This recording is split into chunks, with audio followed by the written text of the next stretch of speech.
Hey, my name is Alex Asher from LearnQ, and today is slightly special. As you can see, I am out and about, but I'm also here with the magnificent one and only Thom Jones. What you might not realize about Thom, let's just see where he is. Thom, where are you, mate? Well, funnily enough, I'm actually about approximately 4 meters down the bank of the canal in London here from you, and I can actually wave. So I'm doing that, which is nice. Yes, this Yeah. this is a real novelty. So we thought that this would be a bit of fun. Because Thom and I could get in the same, not room, this is even better. We get in the same general vicinity. It's brilliant. It's just exciting. We thought, we're talking about teaching outside, we're talking about teaching online, we're talking about the freedom of teaching online. Why not do it in a free style outside? Exactly. So, Thom, what are we going to talk about? Because I think a big part of this was breaking out of the classroom's four walls. And I know that you're a big proponent for this. So I'm actually going to get up and move around because I, feel too close to the canal to be concerned about this. I'm desperate for Alex to fall in, and then because it would be comedy gold. Secondly, a great swimmer. Worried that I'd be hearing you at the same time. So I thought this would be an easier, not nearly as beautiful in terms of backdrop, but clearly something that we could work on. That's a better option, actually. That's a better option. Exactly. So now I can see you from an even safer distance, which is I'm better from a distance, actually. I improve with meters between me and other people. Exciting times. It sure is. One of the things I think we were looking at, we were chatting before about the idea that a lot of people feel constrained by online classes because they can't do anything because they're locked in. And I think the beauty of the devices and the technology that we're able to use is that you can just go anywhere and you can do anything in a way that actually in a physical class you don't have that option, because you're all constrained and you're responsible for those people. And the joy of the online thing is you are responsible for those people, but they're in Sao Paulo. So if they choose to go outside and have a walk about, that's okay. Although obviously with a device like this in Sao Paulo, they probably wouldn't keep it very long. But different questions. Maybe that freedom is amazing, I think. So tell me how you might apply this in a practical class. Well, I think previously in terms of physical classes, when you take a group outside, when you do an activity that involves going somewhere, it's a headache in terms of time, in terms of organisation, and again in terms of that responsibility. Whereas the nice thing about an online classroom is that your participants from anywhere and everywhere are able to take their own responsibility, their own initiative, and be somewhere else originally. So you can be in 15 different parks around the world where they've got there before the class has started, so you're ready to go. And you're looking at the park, and you're talking about the park, and you're talking about the flora and fauna, you're talking about nature, you're talking about any of the things you want to look at. And we've discussed before, very briefly, the idea of the favourite cafe, where everybody meets in their favourite cafe, and obviously their favourite cafes are dispersed around 4 of the world's capitals, and you get your students and they're in their cafe and they're having a chat on their device and they're saying, well, this is where I come. And you could never do that in a physical classroom. So it is magic, and it is a real kind of portal in the truly sort of sci-fi sense, where you do get this window on the world. And I think that's amazing. That gives you a freedom that does seem, for me, like sort of Star Trek. It's like teleporting, that's exciting, I feel. Yeah, and I think it shows that you can be a lot more creative with, people need some sort of enriching experience and something varied and different. You don't want to have the same experience every single time. I mean, to the point of, and you can do that virtually, of course. You can do it with imagery, you can do it with different backdrops, you can do it with different ways of using a whiteboard. You can do it in a whole bunch of different ways. But when we're talking outdoors, what are maybe some exercises or activities a teacher could maybe do in this kind of experience when they're using outside? What I've found really exciting is getting people to select a student, and then other students have to describe, what's happening around that student. So if you're running a class where you want to use descriptive language, rather than getting a random photograph of people nobody knows, everybody's suddenly looking at Erica, who's in Hanover, and they're saying, right, well, where is she? And so, we're looking at Alex and we're saying, right, well, Alex is, he's outside, he's by a river, and there's boats and there's trees, and it's much more real, and it's much more sensible, and it's much more sort of logical and real life. And we think, oh yeah, that does make a difference, doesn't it? And I think that's huge. And I think transport is really interesting.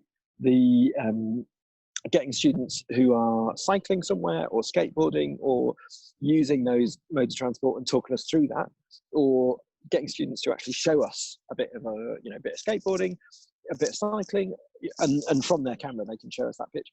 And I think that's always been really interesting in terms of describing behaviour. And I think it's very easy to get any lesson aim to fit the freedom of being outside, and the freedom of not only being outside but being in 5 or 6 different places, because it's almost like physical breakout rooms, isn't it? That you're able to say, well, look, Carla is currently in Sicily, and she's going to take us to Siracusa and talk about the kind of Greek history of this Italian city. And you just think, God, that's amazing, isn't it? Because it is that window stuff. So I think for me, the descriptions are really important and really vivid, but also the activities that you can get people to do in terms of where they are and what they're doing. And also the checking in event. So over a weekend, for example, what we've done with students is get students to go camping in their local area with family, with friends, whatever. And they'll check in at specified times for maybe 10 minutes. And somebody will give you a tour of the place they're camping in, or show you what they're eating, and talk you through the food they're having. And it's a really rich experience, and it does replace that whole experiential thing about learning where, students will go together on a trip somewhere. And we can't do that now, And actually, in an online school, you could never do that. But in a sense, you never need to, But what we're doing today is also a good example of that, isn't it? Because it is the way that you're able to say, well, we're meeting online and we're doing this thing at a distance, but then you can physically kind of be there and, and see each other and be in the same place. And I think for me, what I found really transformative for students is getting them to take hold of technology and make it their own. So they are, all the good ideas I ever come up with are ideas that other students and other teachers have had that they've then sort of talked about with me. And I'm thinking, oh, right. Because that's the beauty, that's the creativity of the online teaching, is students saying, well, could we not just do this? And you think, yes, we can. Yes, lovely, And it's our job then as educators to kind of funnel that and filter it and make it educational and make sure that it meets the aims of whatever we want them to get to or need them to get to in their class. But they do have a real autonomy, which I think is dizzying and is exciting, but it's also a much deeper thing about the paradigm shift of moving from, oh, look, somebody's a dog, so cool. But that real beauty of kind of getting away from the teacher sort of pontificating and lecturing, and students being able to really grow together and participate together, which I think is really rich. Chocolate, yes, I would love one, actually, but the problem is that you gave me I had a whole bunch of it and I ate it all. So I'm saying nothing, but there's a lesson there for you, Alex. I know. There are too many lessons, and usually the ones with chocolate are not learned. But I really like this idea of a teacher being a facilitator and a facilitator of experiences. And then the other thing that sort of jumped out to me, Thom, was this idea of being outside, just being a reset, like just allowing somebody to experience something different. This doesn't mean that you should do all of your classes outside, but it gives you some options. One thing I would say though is make sure you have at least a good data plan, at least some headphones. Like, this will be a disaster if you've got a whole bunch of people in a wind tunnel trying to talk to each other.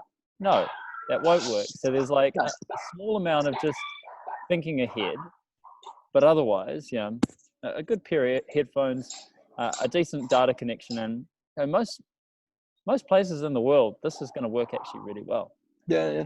Also, you've got to make sure that somebody's doing very hard physical labour nearby using power tools, because that's a tradition. So, you have to be interrupted by the sound of a jackhammer quite frequently. That's right. Or a helicopter. I know, and to be fair, talk about lessons learned. By the way, I approve wholeheartedly of this location. But I did ask a certain question before, didn't I, Thom? I said, isn't there a whole bunch of workmen over there? And you were like, no, it will be fine. It's fine. And actually, if this is as bad as it's ever going to be, then that's not a problem at all, right? Yeah, definitely. Fully You know, get why. I think that sort of personalising the online experience is really key, isn't it?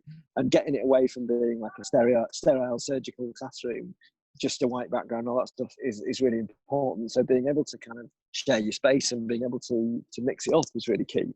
Be that different rooms in the house, different bits of the house, or but I think it's really valuable for all of us, isn't it? And I think when I do online meetings, webinars, whatever else, I do often find that thing of saying to people, and obviously not with kids, but certainly with adults, of saying to people they can turn their cameras off. I often get a real different vibe and a different dynamic with people because if they're not feeling observed, if they're not feeling that they are on camera, they're much more relaxed in terms of what they're doing, but they're often much more giving in terms of information. So I think that's always really key. And I really enjoy that mix, Yeah, I mean, we're playing with that with a couple of different classroom formats on LearnCube, but even outside of that, I'm actually wondering if there's something in, like, for example, we've got this idea of called a broadcast mode where you're only kind of activating certain videos at a certain time. So that's one, use of technology helping with a particular. That's excellent. Yeah.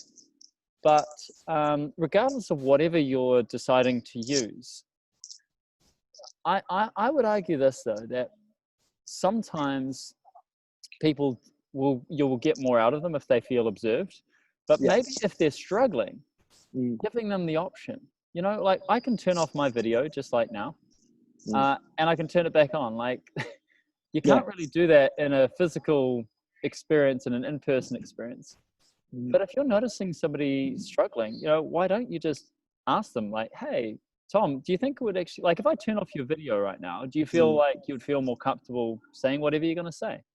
I would be able to scratch my ear, which I've really been wanting to do, but I've been resisting. So that would help me. Right? And I think it's a lot there, isn't there? Because people often, even if it's a tiny break of 30 seconds, of turning the cameras off. And for example, in meetings, that's been quite popular the last few months, that, turning the cameras off, turning the mics off for 5 minutes, and people sort of shuffle about, whatever they're doing, go and get themselves a drink or shout at their families or whatever it is you need to do.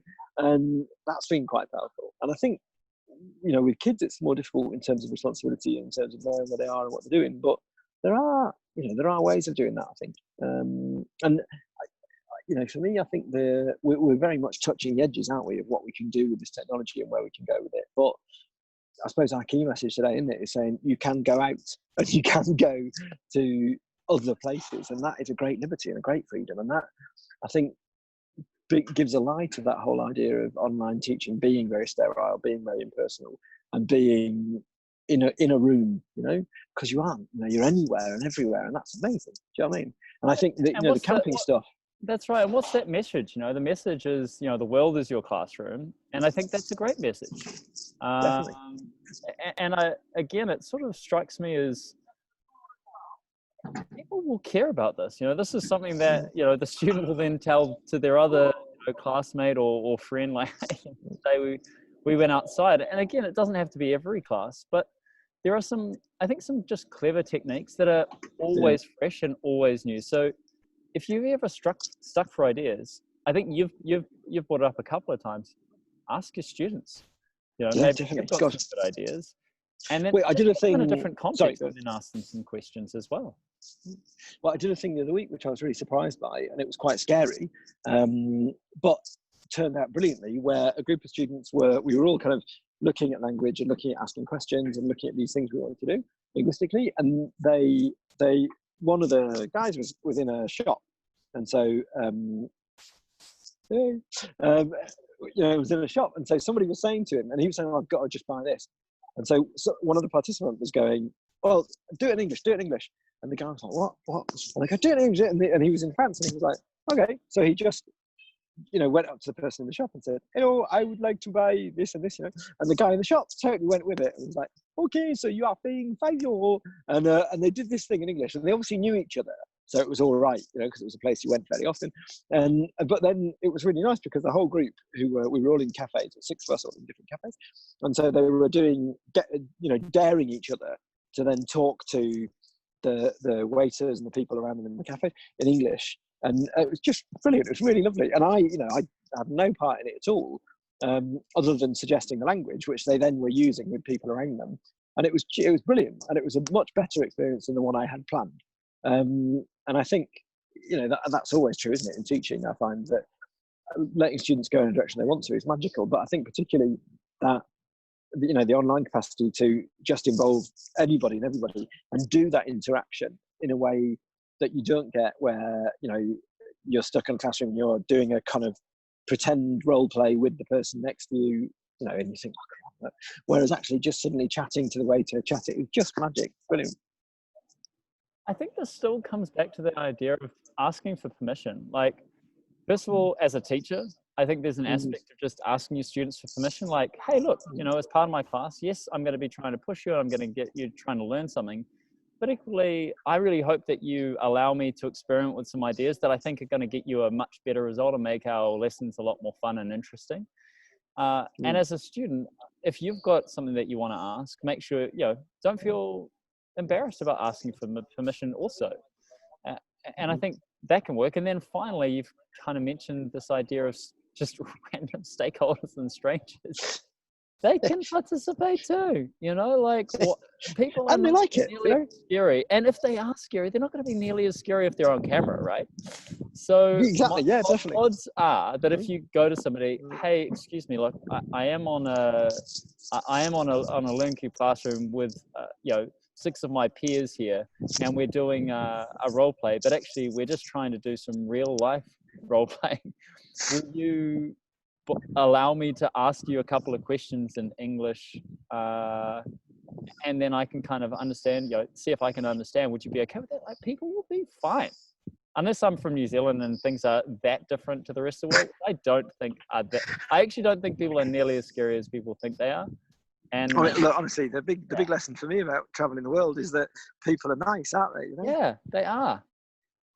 I did a really lovely thing the other week where we got a group of kids who were about 12, who were all very, very kind of low-level English users, and I made them record themselves speaking they got a topic and they got to prepare what they said, and they talked for about 30 seconds about themselves, you know, and they were all sort of doing the, you know, my name is, I am 15-year-old, you know, and they all felt like really stupid, and they were saying that they felt very stupid and they felt they sounded stupid. And I said, right, what you need to do is you need to play that video to your grandfather, you know, or elderly relative nearby, whatever, and video their response to it. And it was beautiful because they then showed that to the class, you know, the following day. And it was just really wonderful watching the students understand that for their grandparents, seeing them speak, even in not very good English for 30 seconds was magical. Because all of their grandparents, like all of our grandparents, you know, seeing them speak in another language, they were just like, wow, it's amazing you can do that. It's fantastic. You can do it. You're so clever. I can't do that. And just brilliant. Really, really good, I think. You know, and again, that's kind of a really beautiful thing to be able to do and a very easy thing to be able to do. And it makes it their own. And it does boost that confidence. Because I always think if students come out of any class I'm teaching on any subject and they don't feel confident and clever, then I've failed on some level, you know? One thing that sort of strikes me then again is this problem with comparison, right? So yeah, if your only comparison point is going to be the people in your class, then there's just the same pecking order. And it's very hard to feel excited about that. And even I remember it even way back in school, right? Like if you're with a really clever class and you don't think you're the smartest in the class, I didn't. And so I never did. And if that's the case, then it was only really sometimes in exams. I was like, whoa, I actually did way better because then the pool was made way bigger, right? It wasn't just me feeling like I wasn't that smart in my class, but now the whole comparison was way bigger. And I think the same could be said in terms of one of the biggest things a teacher can do is help somebody's motivation, and confidence has a major impact on motivation. So if you're kind of constantly making people feel like they're no good, I mean, a small percentage will go, oh, well, I'm going to do even better, which great. Good. Yeah. And some people really will respond super well to that. But I actually think most people respond best to building their confidence and feeling like they're heard and feeling like they're doing okay. Like some people, just a lot of people, I would say much more people than the people that respond well to just hard critique will actually respond much better to reassurance and a level of confidence that they're moving in the right direction. Yeah, definitely.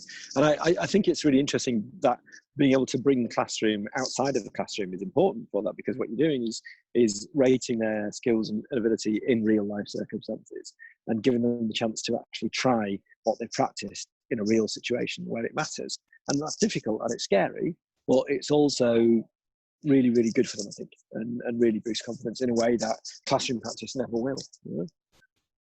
Now you'll notice that I'm coming closer and closer to you. I'm terrified he's going to breathe on me. Ladies and gents, I'm going into the river if he gets any closer. So I'm actually here to make sure I'm thrown in, or at least falling gracefully. I don't know if I can fall gracefully. I'm not really a very graceful man. But... No, but look, we're going to finish up today. But Thom, as always, massive pleasure. Definitely. Alex, ladies and gents.